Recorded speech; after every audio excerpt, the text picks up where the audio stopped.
I am a homeschooling dad of 5 living in California, and for the past 3 years, I have carried every single day. I didn't realize how dumb and unprepared I was to carry until I started carrying. You know, it's like one of those things, hindsight's 2020. I just thought it would be kind of badass to be able to carry and, you know, cool, tactical, Metal Gear Solid-ish kind of stuff, right? But there's just a ton that I didn't know or didn't expect that would actually change the way I lived or my lifestyle or the way that I dressed or even the way that I prepared for everyday life until I started carrying. So in today's video, I basically want to be able to help others prep or prepare, or if you're getting ready to carry, or if you already are carrying or you just started, I want to help you guys be ready for what it's like to actually carry every single day in California. Hey there, how's it going? My name is Doug, and I want to be able to help men and husbands be able to protect their families, prepare them for anything that comes, preserve their family cultural values, and of course, be able to provide for them. So if that's something that you want to be able to do, be sure to like, subscribe,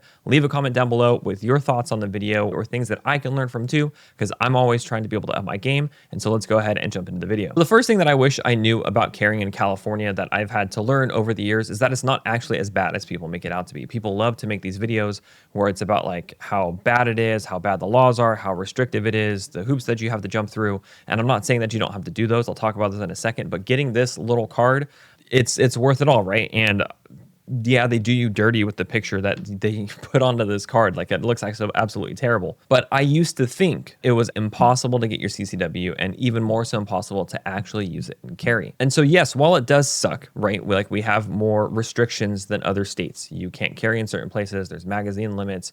There's the handgun roster. You can't modify your handgun in certain counties, not to mention the entire process of needing to apply, get approved, do psych tests, do classes, get character references. There used to be a good cause. There's all these like flaming giant hoops that Evil Knievel couldn't even make it through. On top of all that, it costs hundreds and even in some counties, thousands of dollars to be able to do. It is still 100% possible and worth it to do. So I didn't expect it to be this restrictive. And I'm even in like a less restrictive county in Orange County, right? Mine didn't take years to get. Mine only took months to be able to get. And I didn't have to do the psych tests and evals, but I also got into it almost 4 years ago now. And so for me, it was easier. But the whole point of this like entire video, if you guys get anything from this, is that you expect it to be hard, but it's definitely not as hard as not being able to protect your loved ones. That's the entire reason that we carry. I homeschool my kids. I run a business from home with my wife. This is what we do full time. And I'm with my kids constantly, taking them places, traveling, could be running errands. It could even just be playing outside. There shouldn't ever be a time where I cannot protect them to the fullest extent of my capabilities and my God-given rights. That's why the classes, the fees, the restrictions, the laws, everything else that you have to deal with, it all just pales in comparison to you being able to have the ability to defend yourself and your family. So the next thing that I didn't realize before getting my concealed carry permits is that once you become a concealed carry permit holder and you actually carry a firearm on you, your entire mindset about life and everything basically just changes. I mean, you are carrying a firearm on you, right? It's a huge responsibility. You have something that has the ability to protect and take life. Now, I'm already a dad, so I'm already trying to be vigilant and aware of what's going on, but just having a firearm on you really just takes that to the 10th degree. It almost became a point where I was getting paranoid, and that's something people talk about as being overly vigilant. You don't want to become paranoid, right? Like, we still have to know and understand that God is in charge. He has a plan. He has his will. He's moving things the way that he needs to be. But part of that is us being prepared to defend ourselves for whatever may come, but you don't want the paranoia kind of taking over and running and ruining your life. So the mindset shift that I needed to make basically came in 2 parts. I didn't expect any of this to happen, right? I thought I would be like, you know, like I said, Solid Snake, Metal Gear Solid type stuff, you know, even John Wick, just cool, kind of like undercover, being able to carry a firearm. But there's just 2 mindset shifts that I had to make that I use on an everyday basis. The first thing is that I want to always avoid confrontation. Like, at any cost, in any way, I'm not going to honk at people on the road. If somebody cuts me off, I'm letting them go. I don't know what kind of day they've been having. If somebody wants to flash their lights at me while I'm driving on the road, dude, I'll pull over. Go ahead, get by me. I don't want to piss you off any more than you're already mad for some reason. I don't want to confront people. I don't want to have to get into confrontations at the store. I don't care if people cut me in line. I know that this sounds really bad, and it sounds like, oh, Doug, you're you're not doing your right as a dad, or you're not doing the things that you should be, you're not standing up for yourself. If somebody says something to me, if somebody says something to my kids, or somebody says something to my wife, I turn the other cheek. I am not going to fight back at them. That is not what I'm here to do, okay? I'm going to talk to my kids about how that person is hurt and how we should pray for them, and how, we don't know what it is that they're going through. And of course, we don't want those things being said to them or to me or to their mom, and that it's not right. But I'm not going to physically confront them with violence. Like, I'm not going to do that, because adding confrontation plus having a firearm on you is just a recipe for disaster. The second part of the mindset, and it's connected to number one, it's almost the same thing, but I wanted to clearly call out the two parts, is that if there is confrontation, if there is a sketchy situation, I always am ready to leave. It doesn't matter where I am, what I'm doing. It doesn't matter how many groceries in the basket. It doesn't matter like what the situation is. If I need to get out and leave, then I'm going to. That's just how life is. If I feel unsafe for my kids or my wife, or there's some kind of impending doom or danger or something that I can feel, even if it feels slightly off or sketchy, we're out, because I don't need to be there, especially with a firearm, or maybe even so without a firearm. But either way, I'm going to get out. See, my job isn't to be a hero. My job is not to be like an action superstar. If there's a situation where my family is in danger and me getting to the exit requires that I have to fight for them, then I will. And if there's other people around, so be it. But I'm not going to go out of my way to insert myself into these types of situations. Again, I am not RoboCop. That's not who I am. I got this to defend and protect, not to seek out an attack. Now, you might ask me, Doug, why even carry it on you then? Like, why carry a gun on you at all times if you're not going to go out and seek and be a vigilante? That's not the point. But the point is that I am the first line of defense for my family and for my loved ones. It sucks and it's super unfortunate, but the police aren't always going to be there. There isn't going to be someone else to step in to be able to save you.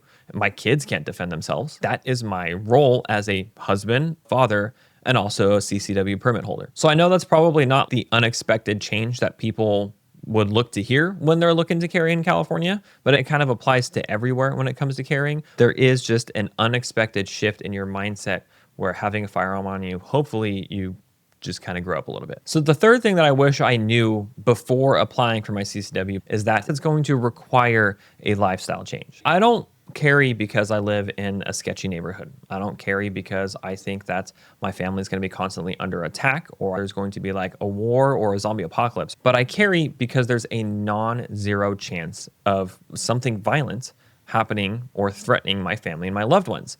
And because of that, I have to have a lifestyle that is curated and crafted around being able to protect them, which means having the ability to carry every single day. What that means on like a practical level is that I had to change my clothing and my attire, right? It wasn't like very light colored, very thin shirts or clothing that was too tight, or, things that were, I don't want to say too revealing. It's not like I was wearing crop tops or something like that, but like shirts that would show too much. If I lifted my hands over my head, I had to change to a type of clothing that helped me conceal better, so that way I could carry every single day. I remember Haley asking why I was buying so many different t-shirts, and it's because I was trying to find the right t-shirts that would fit my body, but that would also conceal my firearm in a very appropriate way. Lifestyle changes doesn't just stop at clothing though. Lifestyle changes might actually also mean something like don't partake in any activity that is going to alter your state of mind as you carry a firearm. So like going out and having a casual drink while you're carrying, in my opinion, is a huge no. And it should never happen. I see a lot of videos about people kicking in the backyard and drinking and shooting cans or doing whatever. And like that to me is a hard no, and you don't cross that line. But I mean, really any kind of mind altering state of being, right? Anything like that, I don't think you should partake in while you're carrying a firearm. Now, if you're not going to carry and you want to go out and have a good time, then go out and have a good time. You're at that moment, you are not a concealed carry permit holder. You're just a normal person that should not have a firearm on them. So still go out and have fun and do those things. But there will be times where you're going to be going out to a family get together or a party with friends, and you're going to want to protect them. There's going to be alcohol or something there, and you're going to have to refrain and say no. And you might get some weird looks. But at the end of the day, you have to be at the absolute most stable and best state of mind in order to be in a defensive situation if needed. I know that everything so far has been kind of heavy. So let's talk about something that's a little bit more on the lighter end of things, which is equipment. Before you start carrying, know that there is not a one size fits all setup for your equipment. You're going to go through holsters, you're going to go through belts, you're going to go through accessories, you're going to go through firearms, you're going to go through clothing. There's going to be so many mixing and matching and testing and trying of equipment, because the entire idea is that you need a setup that is comfortable enough for you to wear every single day. For me, I mean, these are probably rookie numbers, but I have this tier 1 Apex holster. I've gone through, I think, 7 different types of holsters. I've done sidecars, non-sidecars. I've tried appendix. I've tried strong side. I've tried bag carry. There's so many different things that I've gone through just for the holster setup, okay? That's not including, and by the way, YouTube, this is a cleared firearm, okay? There's nothing in here. There's nothing in here. We are good. This is clear. I've gone through so many firearm setups. I now use a Glock 19, but it has a red dot on it. Well, technically a green dot, hollows and EPS. I have a TLR7 HLX light on there because I don't want to have to carry a flashlight with me all the time, although a lot of times I do. I've gone through like 5 different lights. I've had different types of dots on my pistol. I've actually also run a magwell now because it's something that I want to change and adapt to my setup. Your setup is going to be constantly changing. Belts, man, so many belts, like Core, Blue Alpha. I've done different types of non-gun belts and regular belts, and I have a tier 1 concealed EDCS belt that I use now because it's stretchy and comfortable, but you need to find the type of setup that is going to work best for you. And I don't mean just to carry every single day. Okay, again, I'm a dad. My kids are 9 and under. They want me to play with them. They do not want me to be the dad that sits at the back of the barbecue and just watches them do things. They want me to play football, run around and wrestle and throw them in the air. I want a setup that allows me to do that while still being able to carry my firearm.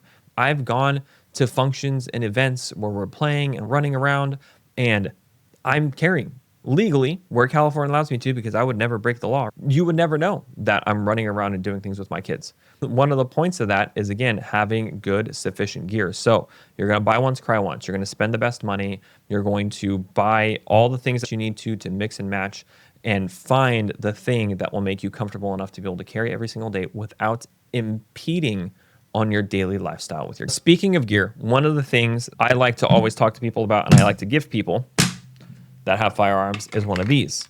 Okay, I'm going to talk about restrictions and stuff in a second when it comes to California, but gear also means where am I going to store this? How am I going to store it? What am I going to do? This is not sponsored by Stopbox. This is my Stopbox. I have a bunch of these. I like having a Stopbox with me because part of being able to carry every single day means having it on you all the time, but sometimes things come up and you need to go somewhere where it's a sensitive place where you can't carry, that California says, and so you need something that you can lock up in your car. And so this Stopbox not only helps keep things out of kids' hands or other people's hands, but it has this cool little hole that's down here and it allows you to like tie a security table down to the frame of your car. That's what I do when I have to go places without my firearm. So I just wanted to make that note that gear is not just the things on your body, but also things are like safes, lock boxes, racks. It could be training supplies. There are so many other things that go into that. If you want a video on everything I use to train or keep safe or all my gear, I could do pocket dumps, whatever, let me know down in the comments below. Okay, so this one is a little bit different, but something that I didn't expect when I was going to get ready to conceal carry is that I didn't expect so many people around me to be different. Okay, now, of course, I thought that I would change as a person. I was like, this is going to be a big responsibility. I thought my environment would change. I would have more gear and things. I expected there to be some type of change in my lifestyle, but I didn't really expect a huge change in the people around me. Okay, I live in California, obviously, very liberal-leaning state. Firearms here, for some reason, California happen to be one of the most divisive topics that there is to like ever exist. Now, obviously, your spouse needs to be on board with what you're doing, right? Even though you're the husband and father and leader of the family, your spouse needs to be on board with what you're doing. For some families, that's a deal breaker, right? There's going to be a go or no go that's there. Sometimes firearms are vilified in certain families, and other ones, firearm and safety and protection is praised. Luckily, I live in a household where it's praised. And Haley and I are on the same page with defending our family, with defending our kids, protecting each other. And so I'm very blessed to have a family that's so on board with that. Obviously, your spouse needs to know. Your kids at a certain age are going to need to know what's going on, why you do this, and how it happens. You need to let them know about if anybody on here is watching this and they have kids, you need to tell your kids, at least at an age where they can understand the firearm safety rules for children. Make sure that if they see a firearm in the house, whether it's yours or someone else's, and if it's someone else's, it's pretty crazy. But if they see a firearm inside of a house, they know the 4 safety rules of firearms for kids. On top of that, if they are old enough and you are going to get them into shooting, obviously they should know the basic safety rules for guns as well. The people around you are going to be affected by you carrying as well. Now, I'm a fan of DTA, which is don't tell anybody, and that's a reference to something else if some of you guys get it. But I'm a huge fan of DTA, except obviously, hello, hi, I'm on YouTube now talking about this. But people around you don't need to know. You don't need to go running your mouth. You don't need to be telling anybody else. You don't need to be talking about it. But word can get out. Things can happen. People can see it. People can ask. Someone might bring it up, and you might be talking about it with a close friend, and somebody overhears. You have to know and expect that people around you are going to change. Like I said, to some people, firearms are vilified. To some people, firearms are praised.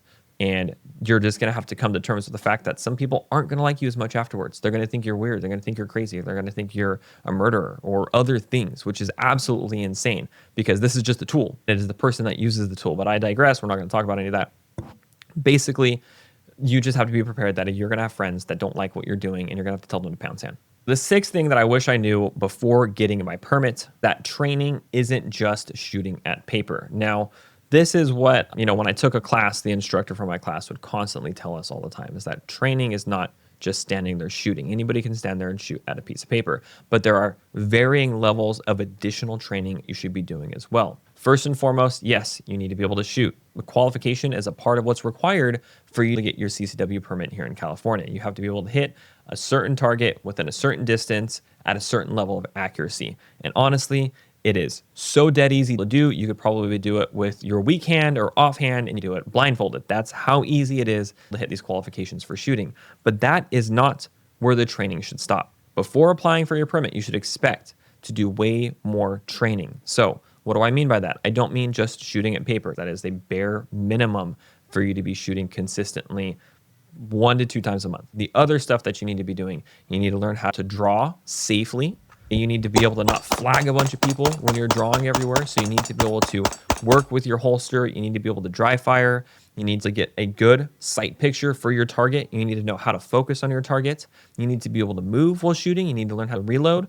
But that is still almost, in my opinion, a bare minimum for what you need to be able to do as a concealed carry permit holder. Because the most important type of training that you need to do is situational awareness and de-escalation. Situational awareness training means just being able to identify what is happening and when. Should you be in a situation? Is something sketchy about to happen? Did somebody weird, strange, or unknown round that corner you weren't expecting? Or there's somebody on your street?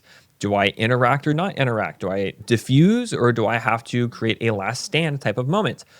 Situational awareness is extremely important as a concealed carry holder. You need to know when to use force and when not to use force. And the only way you're going to do that, other than like trying to watch YouTube videos all the time, is to take classes. So having situational awareness training and being able to learn how to talk to people, how to de-escalate situations, how to understand the moods of people and to read the room and know when you need to leave or when you need to say something to kind of diffuse whatever's happening and let your ego just go. That type of training is extremely important as somebody who's going to carry every single day. A vast majority of concealed carry permit holders will never actually use their firearm in a defensive gun use. And I pray that I never have to. Not just because it's extremely dangerous and I would hate to take a life unless I absolutely needed to, but I will for my family. And it's not just because California is going to treat you like a criminal as well when you're in a defensive gun use situation, but the whole premise is to protect and not to just blatantly attack. So if you're going to carry, train all the time. Situational awareness training, learn how to de-escalate, learn how to talk to people, learn how to properly use and function with your firearm. You need to be very capable with your firearm and of course, be sure to shoot. Now, the final thing that I want to talk about with carrying and the unexpectedness of what it's like to carry every single day is that if you can carry, you should carry. And there's going to be a lot of people that tell you, and you can, again, expect this, or maybe, expect it, or maybe you wouldn't expect it, but a lot of people are going to tell you that you're crazy for carrying a gun every single day. And my mentality is it's pants on, guns on. Doesn't matter if I'm taking the trash out. Doesn't matter if I'm just going out of the store. Every single day, every single moment, where California lets me, okay, disclaimer, wherever California lets me, and that is not a sensitive place, I will be carrying. That is just the way that I see life. But a lot of people are going to challenge you on that mentality. Oh, just leave it at home. Oh, just relax. Oh, you're paranoid. There was a time where I was looked at like I was crazy because I had to disarm to go into a place. And then as we were leaving, I went back all the way back to my car, like, I don't know, 5 or 10 minute walk to unlock it and get my firearm out of my vehicle to have it on me to protect my family. And I was looked at weird because they were like, why are we just standing around waiting for Doug? It's just something that I do and feel strongly about. But at the end of the day, what a lot of people don't understand is it's that age-old saying or adage or whatever, right? It's better that you have it and not need it than need it and not have it. And that is 100% the case for firearms. So if you're still here watching this video, I want to leave you with 4 things. Okay, there's just 4 main ideas that I want to leave you with. The first one is, again, that if you are looking to get this cool little thing right here, if you're looking to be able to carry every single day and you will do it responsibly, 100% get your permit now, okay? It's only going to get harder. It's only going to get more restrictive. There's going to be bigger magazine bans and firearm bans, and the handgun roster is still going to be here. They could stop giving out permits, and you don't want to be the person who's left out when they actually stop allowing people to carry. So number 1, go get your permit. Number 2, I want you to find a concealed carry setup that is going to allow you to carry every single day. Find the right clothing, find the right equipment, okay? Find the right gear, find the right firearm for you. Make sure you're comfortable, make sure you're confident, make sure it does not impede on your everyday life. Because once it becomes a friction, there's such a high probability that you're not going to carry anymore. The third thing is that I want you to train. Yes, shoot paper. Yes, shoot cardboard. Yes, shoot steel. But also make sure you're reloading, moving. Make sure you're training medical as well. Okay, that's another thing that I'm going to do a video on is medical. Make sure you're training your medical. Make sure you know how to use all of your medical equipment. But above all, situational awareness and de-escalation. Make sure you know how to be aware of what's happening and make sure you know how to get out of a situation if needed. The final thing that I want to leave you with, this final piece of advice, or something to expect to have to do and to have to change, is to drop the ego. I never really had an ego. I know this sounds weird, like I'm not tooting my own horn, but I've never really had an ego. I've never really wanted to fight people. I don't want to act big, act tough, be the loudest guy in the room. But ever since carrying, it has been even less so. I want to be a ghost. I want to be just wallpaper. I don't want to be seen. I want to be there with my family, which sounds counterintuitive because I have 5 kids, right? But I don't want to be the center of attention. That is just who I am. I'm not going to yell at people. I'm not going to fight back. I'm not going to do anything crazy like this while armed. Okay, while being armed, you should not be mixing with any of that stuff. You should not be anywhere. You shouldn't be sticking your nose in that is endangering your family. So if you're on the fence or you're unsure about carrying, 100%, if you're somebody that can and you're going to be responsible about it, then you should do it. If this video helped, like, subscribe, leave a comment if I missed anything out, if there's anything that you guys have thoughts on, and I will see you guys in the next one.